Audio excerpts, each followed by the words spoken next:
Почитуван министер, не знам зашто не бев доволно јасен, еве уште еднаш ќе ви кажам.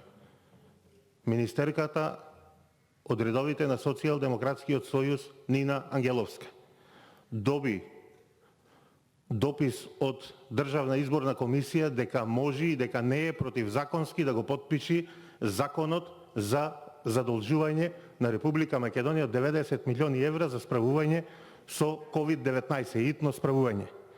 Зошто министерката, кога доби дозвола од Државна изборна комисија, не го потпишала? Вашата министерка. Заменик министерка не го потпишала. Но ова има право, ако бил хитен тој заем, ако биле хитни тие пари, зошто министерката од Социјалдемократскиот сојуз, која легитимно можела да го потпише, имала дозвола од Државна изборна комисија, ништо не ја спречувало, законски е, зошто не го потпишала? Зошто вие, почитуван министер, наместо да сте се објаснувале со заменик министерката, не сте ја замолиле вашата колешка од Социјалдемократскиот сојуз, колешке, дај потпиши го законов, мене ми е многу важен, овие пари ми се многу важни. И вие овде сега повторно пробувате да манипулирате заменик министерката, ова она, не бе министер. Вашата министерка не го потпишала. И тоа е факт. Нема што поќе да не лажите и да не манипулирате овде. Нина Ангеловска не го потпишала. Зошто си знае таа? Затоа што дел од тие пари сметала дека ќе завршат во приватни џебови, ќе бидат украдени, како и многу пари од странски донации, заеми, кредити, како што завршувале во приватни џебови. Заради тоа Нина Ангеловска не го потпишала.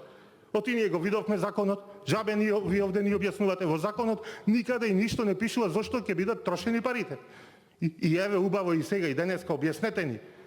Во законот пишува ќе бидат реновирани, средства ќе се одделат за реновирање или за изградба на здравствени установи. Кои се тие здравствени установи? Никаде не ги пишува. Еве, јас сум љубопитен, кажете ми ги.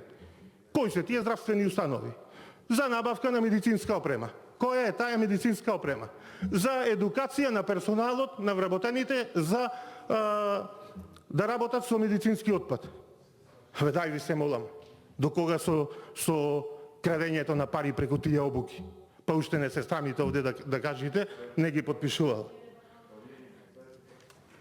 Уште еднаш ќе прашам, ваше е овде да кажете, зошто Република Македонија има процент од 30% од бројот на тестирани се заболени? Зошто толку висок процент? Тоа објаснете ни го. Зошто имаме 15-кратно повеќе заболени од вашата прогноза? Тоа вие кажете ми го на граѓаните на Република Македонија. Тоа не интересира. И уште еднаш, еве денеска се пред нас овие законски измени. Ние ако ги поддржиме, што со тоа ќе добијаме? Кажете ми, љубопитен сум, граѓаните се љубопитни, уплашени се, во хаос се, не знаат што се случува, болниците се преполни, не ги примаат по болниците.